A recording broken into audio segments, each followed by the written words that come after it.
Sérgio, que deixou seus compromissos, né? Nós que somos pastores, ele sabe como é que é, né? Abrir mão da agenda não é fácil, não é fácil. Ele já me convidou várias vezes, eu falo para ele, deixa eu dar uma olhada na agenda. Tem sido difícil mesmo, mas tudo é possível para aquele que crê. Ainda é o ano de milagre, né? Levanta a sua mão para abençoar o nosso pastor.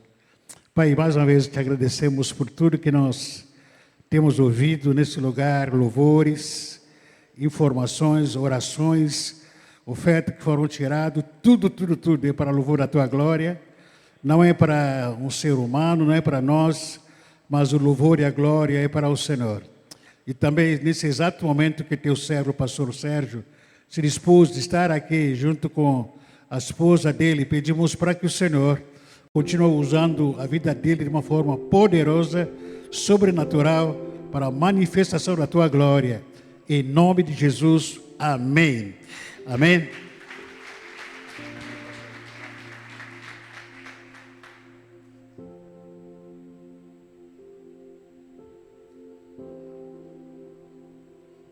Glória a Deus. Boa noite, irmãos. A paz do Senhor. Amém? Glória a Deus. Uma alegria estar aqui com os irmãos. Tive o privilégio, a honra de estar aqui ontem à noite e falando com os líderes. E hoje tenho também o prazer de estar aqui conhecendo a igreja, né? Podendo compartilhar uma palavra do Senhor com você. Tenho certeza que Deus vai falar ao seu coração como falou ao meu. E seremos abençoados e edificados pela palavra do Senhor nessa noite. Amém? Quero louvar a Deus pela vida, né, do pastor Nizuzi, da sua esposa, da sua família, né? O pastor Nizuzi é uma grande referência para nós. É um homem de Deus, um homem que carrega uma palavra poderosa. E eu louvo a Deus pela vida dessa família pastoral. Estou com a minha esposa, Juliana, está aqui, esteve comigo ontem. E é isso. Quem não me conhece, eu sou o Sérgio. Para quem não sabe, eu sou lá de Osasco. Quem não sabia, agora sabe, né? Nós somos lá de Osasco. Amém? Abra sua Bíblia comigo, o livro do profeta Ezequiel, capítulo 37. Estava orando quinta-feira à noite na igreja. Quinta-feira eu estava pregando e Deus colocou algo no meu coração. E eu preguei bem rápido e falei sobre oração. E eu falei com os irmãos, vocês entenderam a importância da oração? Todo mundo amém. Falei, então, até aqui foi a palavra. Vamos dobrar o joelho, vamos orar até o horário de acabar o culto. E aí lá, oramos. E no momento de oração, que eu estava orando na igreja, na quinta-feira, o Senhor me deu essa palavra e falou para mim que era a palavra que eu tinha que ministrar aqui. Falei, meu Deus, não entendi muito bem, culto de missões, mas Deus o sabe. E quem é inteligente que obedeça àquele que pode mandar em todas as coisas. Amém? Ezequiel capítulo 37. Vamos ler do versículo 1. Vamos ler até o versículo de número 10. Em nome de Jesus.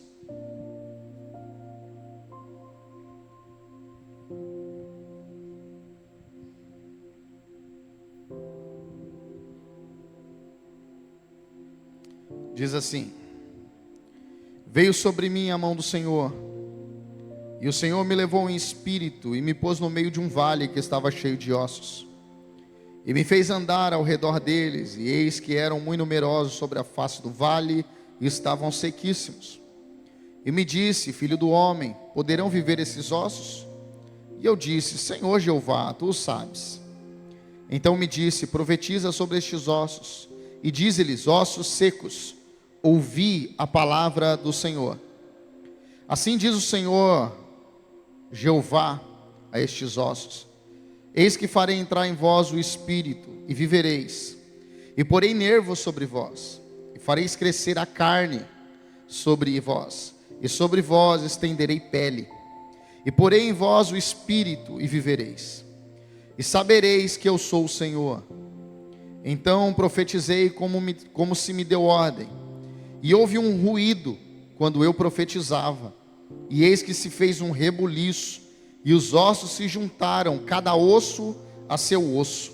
E olhei, e eis que vieram nervos sobre eles, e cresceu carne, estendeu-se a pele sobre eles por cima, mas não havia neles o espírito. E ele me disse: profetiza ao Espírito, profetiza ao Filho do Homem, e diz ao Espírito: assim diz o Senhor Jeová, vem dos quatro ventos, ó Espírito, e assopra sobre estes mortos, para que vivam. E profetizei como ele me deu ordem. Então o Espírito entrou neles, e viveram, e se puseram em pé, um exército grande em extremo. Amém, meus irmãos? Glória a Deus. Pastor Nizuzi orou por mim. Eu necessito orar novamente. Aleluia. Louvado seja Deus. Falar do profeta Ezequiel, não temos muitas informações a respeito desse profeta. O pouco que sabemos dentro da história bíblica é que ele é filho de Buzi, que também era um sacerdote, e que ele foi levado do cativeiro para o cativeiro da Babilônia na segunda investida de Nabucodonosor sobre Israel, sobre Jerusalém. Sabemos que Nabucodonosor, a Babilônia, invade 3 vezes Jerusalém. A primeira, ele leva Daniel, Ananias, Misael e Azarias à corte do palácio. A segunda, no ano 597 aproximadamente, ele leva a segunda leva, e entre essa segunda leva estava o profeta Ezequiel. E na terceira leva, no ano 586, ele invade, leva os utensílios, destrói o templo, destrói os muros, devasta toda a cidade. E a partir daquele momento se cumpre a palavra de Jeremias, capítulo 29, que diz que o povo ficaria 70 anos dentro do cativeiro da Babilônia.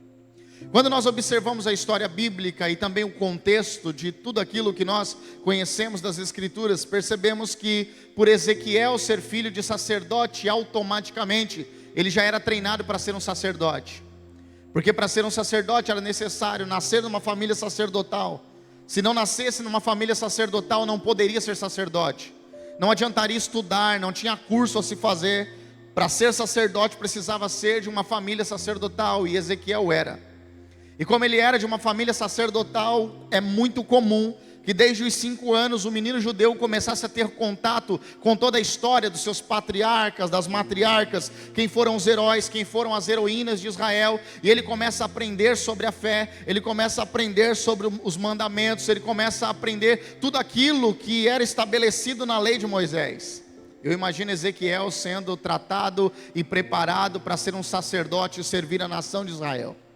Eu imagino ele crescendo devagarzinho, e o seu pai o ensinando, e o seu pai explicando a lei, e ele sendo treinado para aquele momento, com 25 anos, começar a servir como levita, com 30 anos, começar o seu sacerdócio. Mas de repente algo acontece. De repente o inesperado acontece, Jerusalém invadida. E agora aquele menino que estava sendo preparado para ser sacerdote, ele não está mais na sua terra natal, agora ele está em um outro ambiente. Está à beira de um rio chamado Quebar. E ele está lá não por vontade própria, ele não está lá porque foi passar férias, ele está lá porque a sua família e ele foram levados para dentro de um cativeiro, e agora estão lá como escravos. Ele estava sendo preparado para ser um sacerdote, mas a circunstância daquela guerra fez com que não só ele, mas também a sua família fosse levado para dentro da terra da Babilônia, à beira do rio Quebar. E aquele menino que estava sendo preparado para o sacerdócio agora é um escravo. E eu fico imaginando, porque quando nós olhamos a história bíblica, às vezes nos distanciamos dela e às vezes nos esquecemos que aquele povo era povo igual nós. Eram seres humanos, igual somos seres humanos, que fazem perguntas, indagações e seus comentários. E eu imagino talvez eles conversando e falando: olha, Ezequiel tinha tudo para ser um sacerdote, estava sendo preparado para ser um sacerdote, mas agora se tornou um escravo. Agora ele está aí, à beira do rio Quebar. Talvez aquele menino cheio de sonho começa a olhar para si, olhar a sua circunstância, e começa a viver cheio de desesperança. Mas o que é tremendo demais é que enquanto ele está à beira do rio Quebar, vem uma voz do céu e diz: filho do homem, põe-te em pé e falarei contigo. E o Senhor começa a se revelar para ele. Ele começa a ter visões extraordinárias, visões que talvez se nós estivéssemos vendo, ficaríamos apavorados. Ele começa a ver um ser com 4 rostos, rosto de boi, rosto de leão, rosto de águia, rosto de homem. Daqui a pouco ele vê uma roda por dentro de outra roda. Daqui a pouco ele vê um ser com uma asa e dentro dessas asas vários olhos. E ele não começa a entender nada, mas aquela voz continua falando: filho do homem, filho do homem, filho do homem. Quando nós meditamos no livro de Ezequiel, o que nós mais vemos é essa palavra filho do homem. E é Deus chamando aquele menino, aquele jovem que estava sendo preparado para um sacerdote, dizendo: filho do homem, filho do homem, filho do homem. Filho do homem, coloca-te de pé que eu quero falar com você. Filho do homem, põe-te de pé e eu vou te levar para outros lugares. Filhos do homem, você vai ver isso aqui. Filho do homem, entenda isso aqui. E Deus começa a se revelar para Ezequiel. E a primeira lição que eu tiro de toda essa história é que as circunstâncias da vida não pegam Deus de surpresa. A primeira lição que nós tiramos dessa história é que os desafios da vida não pegam Deus de surpresa. Deus não é pego de surpresa. Deus não é pego do acaso. As coisas que acontecem às vezes nos cercam, os desastres que às vezes batem na porta da nossa casa, os desafios que às vezes enfrentamos na família, na nossa vida pessoal, problemas que às vezes surgem no nosso caminho, acidentes que às vezes trombamos na vida. Eu quero te dizer, não tira, não pega Deus de surpresa e nem atrapalha aquilo que Deus está querendo executar na minha vida e também na sua vida, para que o nome dele seja glorificado. Eu quero que você entenda nessa noite, e a princípio aqui, meu irmão, é que Deus permitiu Ezequiel para dentro do cativeiro, porque naquele momento Deus não estava precisando de um sacerdote, naquele momento Deus estava precisando de um profeta, e ele vai dentro daquele cativeiro, coloca Ezequiel de pé, para levantar Ezequiel como uma voz profética, liberando uma palavra de vida e esperança para uma nação que estava caída no desânimo. Deixa eu te dizer uma coisa, meu irmão: a dor e os desafios não anulam o projeto de Deus na tua vida. Vou falar de novo: as dores e os desafios, os problemas e as adversidades não tiram o projeto de Deus sobre a minha e nem sobre a sua vida. Não anulam o projeto de Deus sobre a minha e nem sobre a sua casa. Não tiram o projeto e o alinhamento de Deus sobre a minha e também sobre a sua família. A palavra de Deus continua de pé. Aleluia! Aleluia!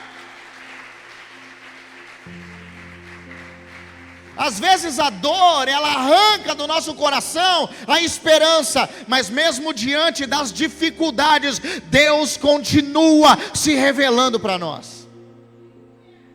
Isaías entra no templo, e o texto de Isaías capítulo 6 começa assim: no ano em que morreu o rei Uzias, eu vi o Senhor.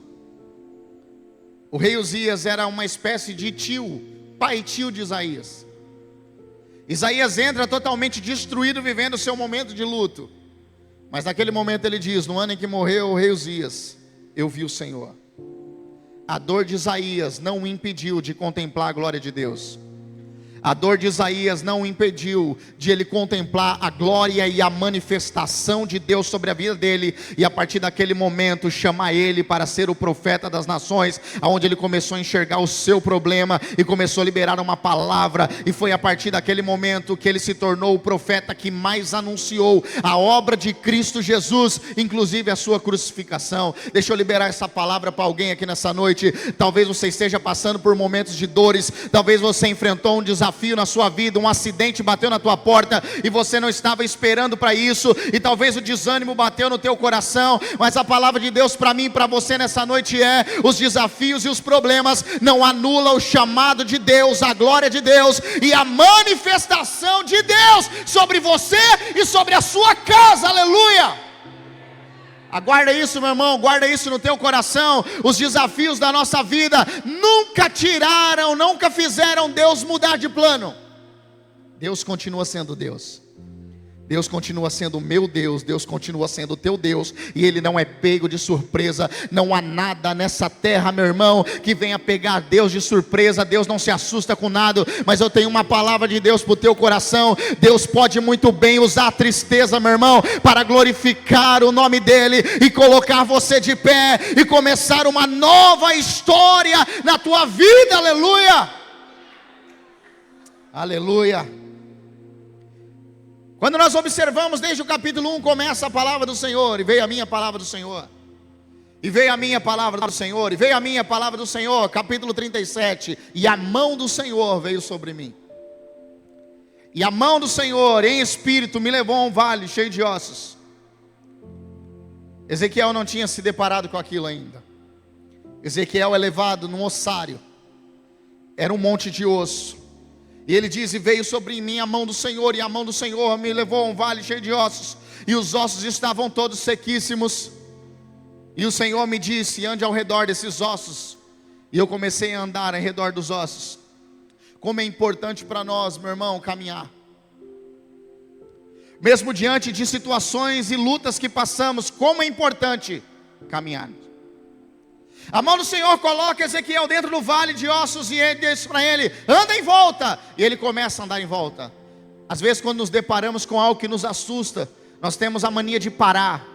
E quando nós paramos, ficamos limitados em uma única visão. E a ordem de Deus era, já que você está aqui, vai caminhando em volta. Então deixa eu liberar essa palavra para alguém. Não pare porque você se assustou, continue caminhando, porque Deus quer te mostrar que toda situação existem dois lados. Que Deus quer te mostrar que toda situação existe, meu irmão, dois lados. Todas as vezes existe uma outra história. Às vezes nós deparamos com situações e estamos olhando e aquilo está nos aterrorizando. De repente vem alguém e fala algo para você e você fala, meu Deus, por que eu nunca pensei nisso? Meu Deus, por que eu nunca reparei nisso? Eu não tinha dado conta e realmente não é dessa forma. Deixa eu te dizer, continue andando. Eu estou ficando meio tímido, que eu estou sentindo vocês me olhando assim. Já que eu estou meio tímido, olha para quem está do seu lado e fala assim para ele, não para não, continua andando.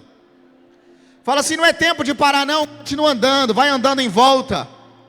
Aleluia, Deus não manda você andar à toa. Se Deus está mandando você caminhar, meu irmão, é porque algo está para acontecer. Deus não manda eu e você andar à toa. Ele não está te chamando para fazer exercício hoje não. É que se Ele está mandando eu e você caminhar, é porque tem algo novo para acontecer. Eu tenho uma palavra profética, entrego sobre a sua vida. Está chegando algo novo sobre a sua casa, chegando algo novo sobre o teu ministério, chegando algo novo sobre a sua família. Receba essa palavra em nome de Jesus.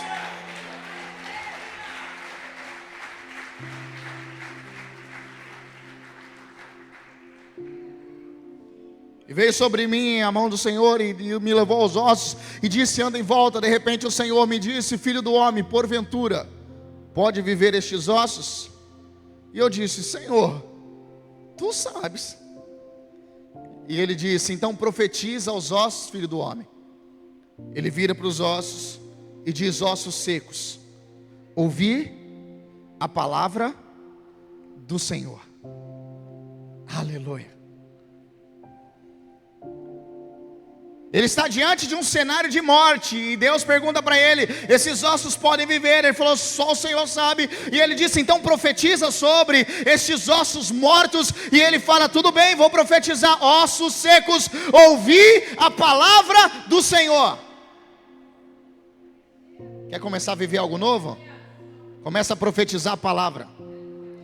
Eu e você não caminhamos de pensamento positivo, eu e você caminhamos pela palavra.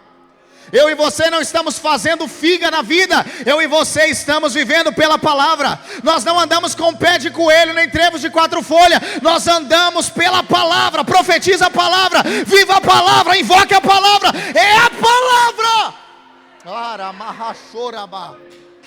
Aleluia. E ele disse, quando eu profetizei como se me deu ordem, houve um rebuliço.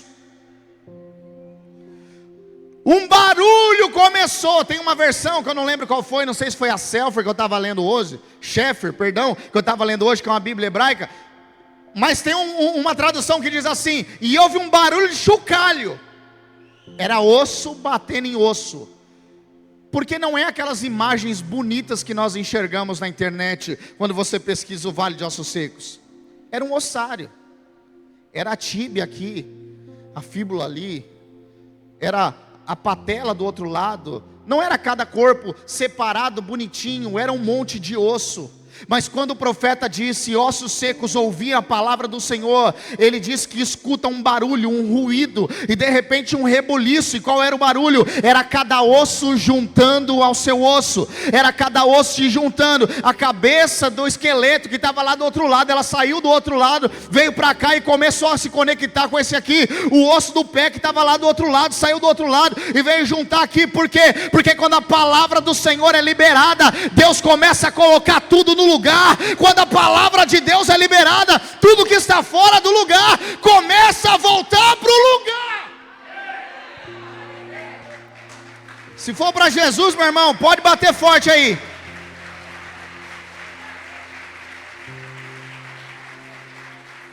Quando Deus libera a sua palavra, tudo que está fora do lugar começa a voltar para o lugar. Quando eu e você começamos a liberar a palavra de Deus sobre a nossa vida, sobre a nossa casa, sobre a nossa família, sobre a nossa finança, sobre o nosso casamento, sobre os nossos filhos, tudo que está fora do local começa a voltar para o lugar, porque a palavra de Deus traz ordem na desordem. No princípio criou Deus os céus e a terra era sem forma e vazia. Mas Deus começou a liberar a sua palavra. E quando a palavra começou a ser liberada, as coisas que estavam fora de ordem começou a entrar em ordem. Aquilo que estava bagunçado começou a receber, meu irmão, a ordem. E a desordem acabou, a bagunça acabou. E as coisas começaram a ficar cada qual no seu lugar. Cadê, meu irmão, você para dizer casamento, ouvir a palavra do Senhor. Finança, ouvir a palavra do Senhor. Os filhos, ouvir a palavra do Senhor. Ministério, ouvir a palavra do Senhor. Deixa eu liberar essa palavra para alguém aqui, meu irmão. Tudo que está em desordem da sua vida só vai permanecer em desordem enquanto a palavra não entra. A partir do momento que a palavra de Deus começar a entrar na tua vida, na tua casa, no teu casamento, na tua finança, toda desordem vai cair por terra em nome de Jesus. E as coisas vão começar a acontecer e a ordem vai voltar a reinar no lugar. Estamos desesperados. Não adianta chorar, precisa liberar a palavra. Não adianta ficar de bico, precisa liberar a palavra. Não adianta querer desistir de tudo, precisa liberar a palavra. Ele gira para aquele ossos secos, aquele vale de ossos e diz: ossos secos, ouvi a palavra do Senhor. E tudo começou a se encaixar, cada qual no seu lugar. Não precisa acabar casamento. É só liberar a palavra do Senhor. Não precisa desistir dos filhos, é só liberar a palavra do Senhor. Não precisa procurar agiota, não, é só liberar a palavra do Senhor. Aleluia! Não adianta trocar de ministério, não, é só aplicar a palavra do Senhor. Não adianta abrir mão do chamado, é só liberar a palavra do Senhor. Libera a palavra do Senhor e a desordem vai cair por terra e a ordem vai voltar a reinar. Aleluia! Sabe qual é o nosso problema? Que nós esquecemos que é isso aqui que ainda nos coloca de pé. Que é essa palavra que ainda nos deixa com vida, que é essa palavra que nos faz levantar todos os dias, que é essa palavra aqui, meu irmão, que é a garantia da esperança para mim e para você. É por essa palavra que nós caminhamos. É o próprio Cristo, porque João escreve: e o verbo, a palavra, se fez carne e habitou entre nós, cheio de graça e verdade, e vimos a sua glória como a glória do unigênito do Pai. Nós pregamos Cristo e esse ressurreto para a glória de Deus. A esperança da igreja está quando colocarmos Jesus em primeiro lugar na nossa vida, no nosso casamento, no nosso ministério. Nós vamos ver as coisas voltarem a acontecer. Louvado seja o Senhor por isso. Ele diz: ossos secos, ouvi a palavra do Senhor. E houve um barulho, e cada osso veio voltando ao seu osso.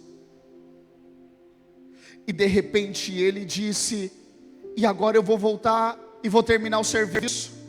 E de repente veio os tendões, de repente veio a carne, e depois veio a pele.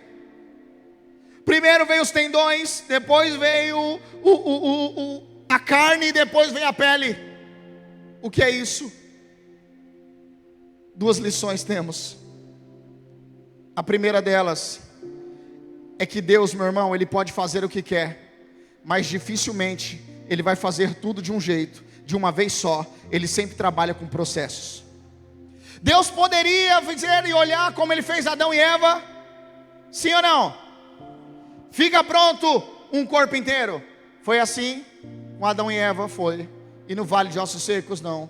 Cada osso juntou no seu osso. Aí primeiro veio os tendões, depois veio a carne e depois veio a pele.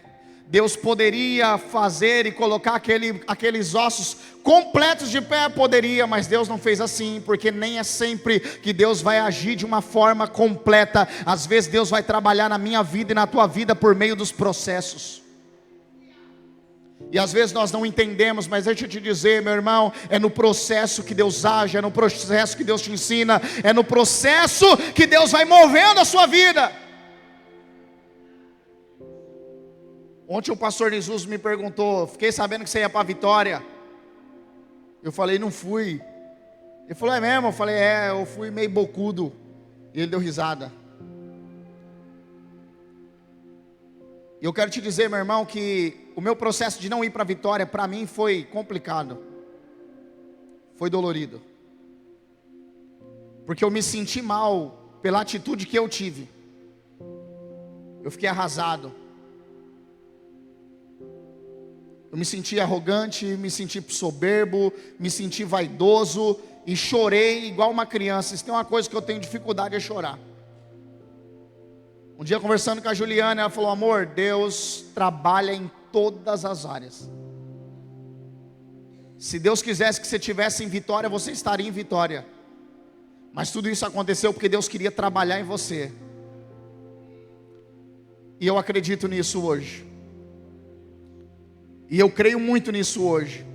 O tempo passou e eu não entendi, o tempo passou e eu não compreendi muitas coisas, mas hoje eu tenho plena convicção, meu irmão, que Deus estava me tratando naquele momento. E talvez você aí está chateado, por que Deus não faz, por que Deus não fez, por que eu estou orando e não estou vendo, por que eu estou clamando e não está acontecendo nada, por que eu estou aqui orando, fazendo jejum, fazendo propósito, colocando aqui no meu momento de intercessão, e eu não estou vendo nada acontecendo, é porque Deus parou de me ouvir, e o diabo começa a lançar mentiras na sua cabeça. Deixa eu te dizer, meu irmão, Deus não perdeu o controle, nem ficou surdo. Deus está trabalhando em você, para que depois Ele use você. Ele primeiro trabalha em nós e depois através de nós.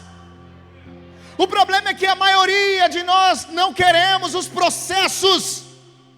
Deus poderia colocar tudo de uma vez, sim, mas Deus trabalhou com processo. Primeiro veio os tendões, depois veio a carne, e só depois veio a pele.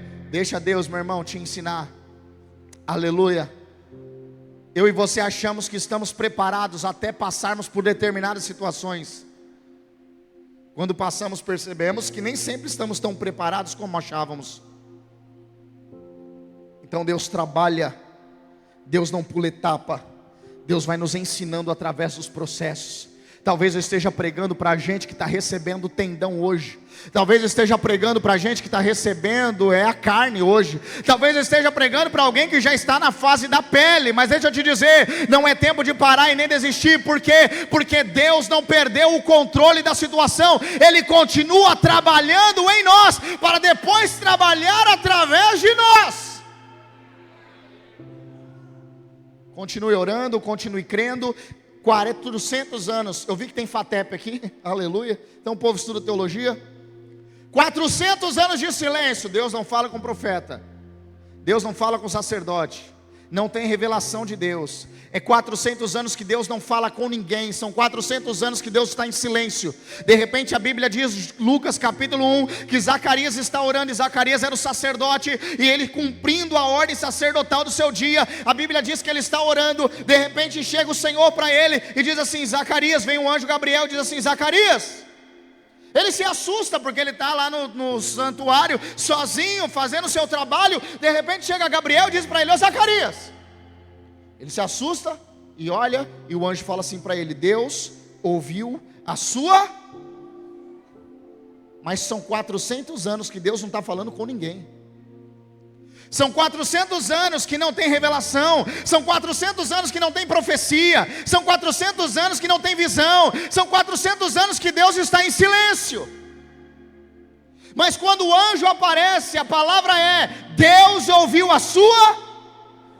É porque Deus não estava falando, mas Deus estava ouvindo e estava contemplando cada oração e cada trabalho que estava sendo entregue. Então continue orando, mesmo que você não esteja vendo, meu irmão, a resposta. Continue orando, por quê? Porque Deus trabalha nos processos da nossa vida. Não adianta desesperar, não adianta endoidar, não adianta perder a cabeça. Deixa eu liberar essa palavra para alguém, meu irmão. Deus não tem problema com bico. Hoje eu estava lá na casa da minha sogra. Eu moro em Osasco, mas como eu preguei ontem, ia pregar hoje, fiquei na Baixada aqui mesmo, Mongaguá. Estou na casa da minha sogra e daqui a pouco minha sobrinha pediu alguma coisa para minha sogra falou: não vou dar, ela fez. Aí minha sogra falou: tá bom, vem cá. E aí ela voltou e ela deu. Falei: vocês estão estragando a menina. Deus não é assim. Deus não é desse jeito. Não adianta falar: se não responder eu vou embora. Se não responder eu desisto. Não adianta dar prazo para quem é dono do tempo. Aleluia. Não, vou repetir, não adianta querer dar prazo para quem é dono do tempo. Ele faz a hora que quer, do jeito que quer, no momento que Ele quer. O soberano continua sendo Ele, o dono da vida continua sendo Ele, e a última palavra continua sendo a dele. É Ele, aleluia. Deus não reage a bico nem a manha. Esse tempo atrás passei por um momento difícil. Hoje estava aqui na cadeira, quase agora. De repente aquilo começou a querer voltar para o meu coração. Eu falei: Deus, me ajuda. Uma voz soou dentro de mim e disse: se te mostrares frouxo no dia da adversidade, as suas forças serão pequenas. Deus reage em meu e ao seu favor, meu irmão, quando em vez da gente chorar e fazer bico, a gente bate no peito e fala: Senhor, eu vou continuar de pé. Satanás bate em retirada em nome de Jesus. A última palavra continua vindo de Deus. E resistir ao diabo e ele fugirá de vós. Ei, meu irmão, na tua casa quem manda é você. Na tua casa quem manda, no teu casamento quem manda é você. Nos teus filhos quem manda é você. Então bate no peito para dizer: essa casa é de Jesus, o meu casamento é de Jesus, os meus filhos são de Jesus. Bate em retirada em nome de Jesus.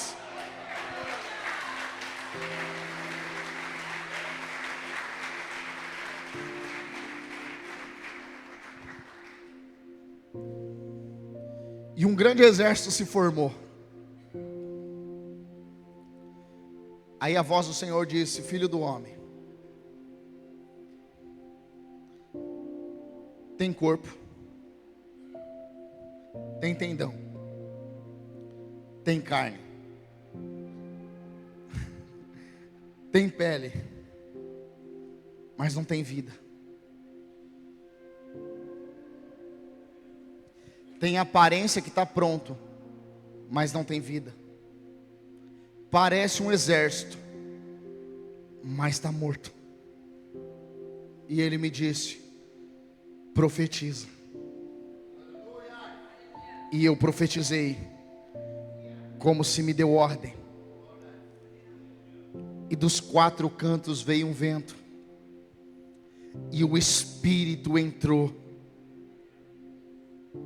E aquele grande exército se colocou em pé e receberam vida.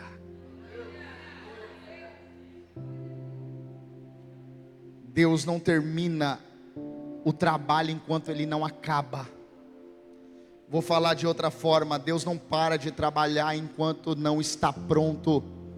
Pode ter aparência que está pronto, mas estava morto. Parecia um exército, mas estava morto. Então Deus não está preocupado com aquilo que parece, Deus está preocupado com aquilo que é. Deus não está preocupado se tem cara de crente. Deus está preocupado se verdadeiramente nasceu de novo. Deus não está preocupado se o casamento parece que está uma maravilha. Deus está preocupado se realmente está restaurado. Deus não está preocupado se o líder parece espiritual, mas se verdadeiramente o líder está alinhado com a voz de Deus. Então eu tenho uma palavra do céu, receba. Se você acredita, levanta a tua mão nessa noite, meu irmão. Começa a receber vida no teu ministério, na tua família, no teu casamento. Aonde tiver morte, bata em retirada, em nome de Jesus, aleluia.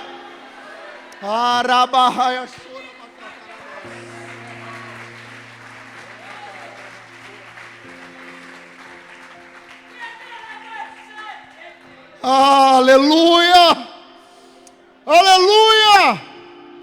Você vai embora daqui nessa noite entendendo algo: não tem mais espaço para aparências. Eu e você não vamos mais viver de aparências. Nós não vamos parecer que estamos bem. Nós estaremos bem. O casamento não vai parecer que está bom. Ele vai estar restaurado. Não vai parecer que está tudo certo. Vai estar tudo certo em nome de Jesus. Não tem mais espaço para isso. Jesus está com fome, está andando, e de repente ele vê uma figueira de longe. E a Bíblia diz que ele olhou para a figueira, e a figueira tinha folha, mas não tinha fruta. Aí a Bíblia diz: mas não era tempo de figo. Por quê? Porque a figueira é uma árvore embrionária, ou seja, o fruto dela vem antes da folha.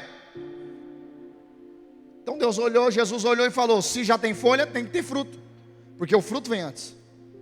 Quando Jesus chega perto, não tem. Mas tem cara que tem, como é que não tem? Aí Jesus amaldiçoou e a figueira seca.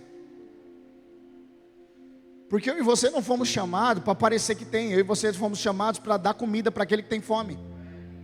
Eu e você fomos chamados, meu irmão, para saciar aquele que tem fome. Eu e você fomos chamados, meu irmão, para viver uma vida com Deus. E quando alguém chegar e dizer: eu tenho comida, eu tenho palavra, eu tenho água para você, eu fui chamado por Deus, levantado por Deus, e eu tenho aquilo que você precisa. Então receba aí a palavra de Deus. Eu tenho, eu te entrego. Eu tenho, eu te entrego. Eu tenho, eu te entrego. Receba a palavra de Deus, aleluia. Você pode ficar de pé, por favor?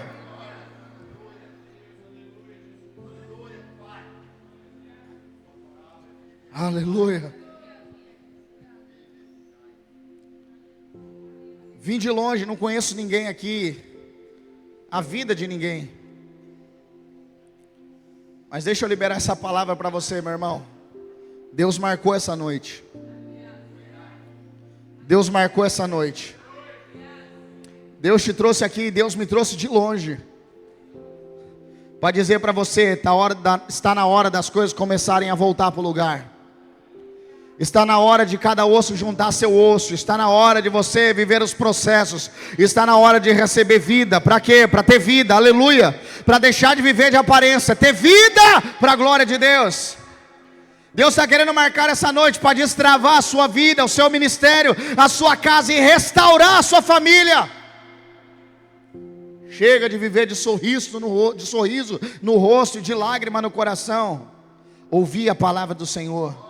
O que é que precisa? Ouvir a palavra do Senhor na tua vida. Talvez eu esteja pregando com gente aqui que a emoção está baleada, e essa noite você precisa dizer para suas emoções: ouvir a palavra do Senhor. Talvez eu esteja pregando para gente que está tendo crise de ansiedade, e nessa noite você vai dizer para ela: ansiedade, ouvir a palavra do Senhor. Talvez eu esteja pregando para gente com depressão, e você vai dizer: depressão, ouvir a palavra do Senhor.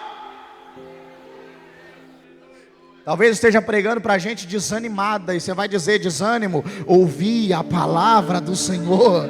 Talvez esteja pregando para pessoas que queiram largar tudo e desistir de tudo, e você vai dizer: ei, esse sentimento, ouvir a palavra do Senhor.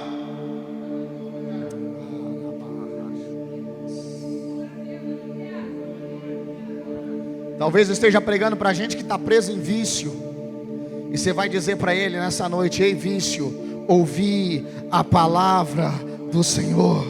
Talvez esteja pregando para alguém que não consegue mais dormir direito por causa do filho, e nessa noite você vai dizer: ouvir a palavra do Senhor. Aleluia.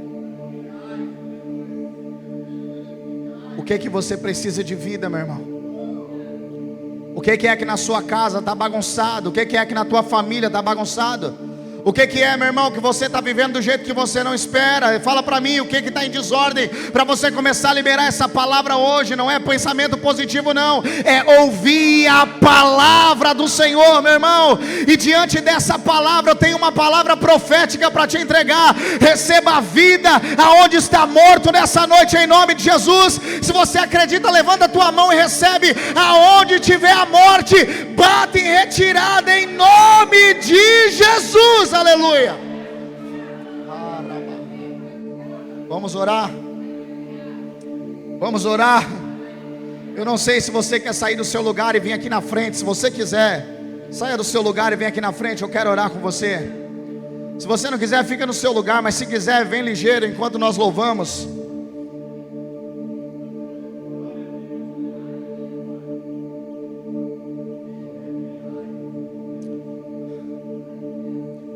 Aleluia.